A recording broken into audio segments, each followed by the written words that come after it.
Hi అందరికీ. మరి సుజీ రవ్వతో ఎప్పుడైనా కేక్ ట్రై చేశారా? ట్రై చేయకపోతే ఈ రుచి చాలా బాగుంటుంది. ఫుల్ వీడియో అయితే చూసండి, ఎక్కడ స్కిప్ చేయకుండా కూడా.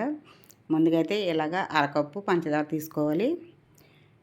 ఇది మిక్సీలో వేసుకుని ఇందులోనే 3 యాలకులు వేసుకుని పౌడర్గా అయితే మిక్సీ పట్టేసుకుని పక్కన పెట్టుకున్న తర్వాత ఒక కప్పులోకి అయితే 2 గుడ్లు ఇలా తీసుకోవాలి. తీసుకున్న తర్వాత ఇలా విస్కర్ తోటి అయితే మిక్సింగ్ చేసేసుకోవాలి. బాగా మిక్సింగ్ చేస్తేనే కేక్ అనేది చాలా సాఫ్ట్గా చాలా బాగుంటుంది.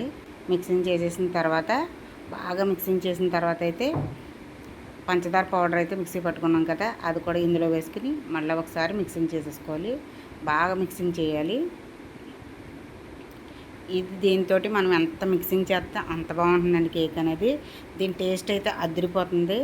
నేను చెప్పడం కాదు, చేసుకుని తింటే మీరే అంటారు చాలా బాగుందండి అని. చాలా టేస్ట్ ఉంటుంది. దీని టేస్ట్కి అయితే మనం ఫిదా అయిపోవాల్సిందండి, అంత టేస్ట్ ఉంటుంది. మరి ఇందులోనే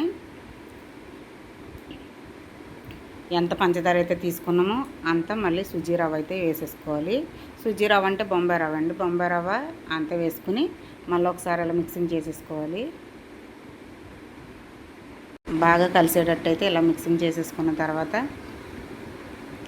బాగా తిప్పుతూనే ఉండాలి. ఎందుకంటే ఇది ఎంత మనం మిక్సింగ్ చేస్తే అంత బాగుంటుంది. ఎన్నిసార్లు చెప్పినా సరే అదే కాబట్టి ఇలాగైతే ఒక కప్పు పాలు చిక్కటి వేసుకోవాలి. ఇలా చిక్కటి పాలు వేసుకుంటే ఈ కేక్ అనేది చాలా రుచిగా ఉంటుందండి. ఇలా వేసుకొని మళ్ళీ ఒకసారి మిక్సింగ్ చేసుకున్న తర్వాత ఇందులోనే ఒక 2 స్పూన్లు నెయ్యి కూడా వేసుకోవాలి.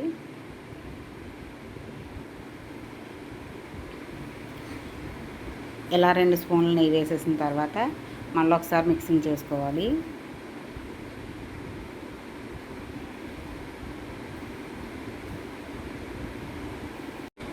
దీంట్లో బాగా రుచి రావడం కోసం అయితే మిల్క్ మేడ్ వేసుకోవాలి. ఇది వేసుకుంటే మనం వేసిన షుగర్ కానీ ఇవి కానీ చాలా రుచిగా ఉంటుందండి. ఇది వేసుకుని అయితే ఇలా ప్రిపేర్ చేసుకోవచ్చు, లేదంటే స్కిప్ చేసేసుకోవచ్చు.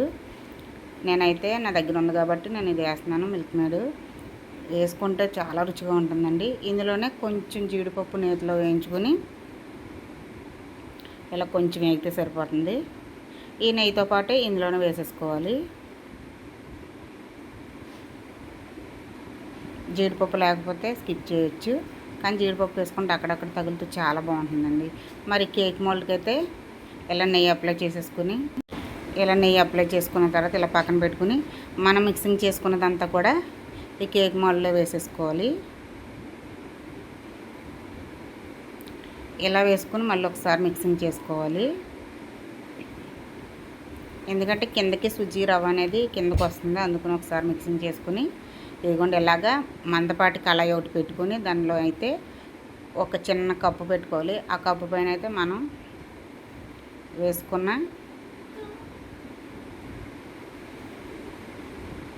ఇదంతా కూడా వేసేసుకొని ఇలాగ ఆ గిన్నె పెట్టేసుకున్న తర్వాత ఎక్కడ ఆవిరి పోకుండా అయితే ఇలా మూత పెట్టుకోవాలి.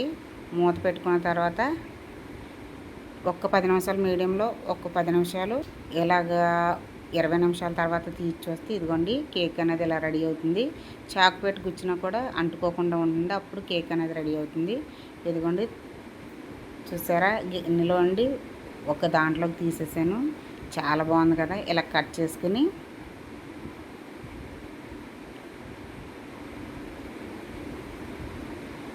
చాలా బాగా వచ్చింది, ఒకసారి చూసండి.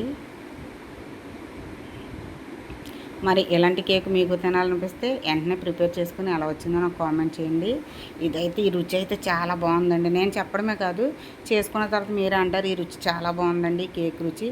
మరి నేను వేసినవన్నీ అలాగ ఉన్నాయి కదా, మరి మీరు జీడిపప్పు అలాగే మిల్క్ మేడ్ ఉంటే వేసుకోవచ్చు, లేకపోతే లేదు. నేనైతే ఉన్నాయి కాబట్టి చేశాను. చాలా రుచిగా అయితే ఉంది కేకు.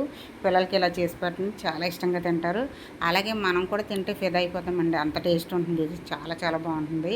అక్కడక్కడ జీడిపప్పులు కూడా తగులుతాయి. వీడియో నచ్చితే లైక్ చేయండి, షేర్ చేయండి. మరిన్ని వీడియోల కోసం ఛానల్ని అయితే సబ్స్క్రైబ్ చేసుకోండి.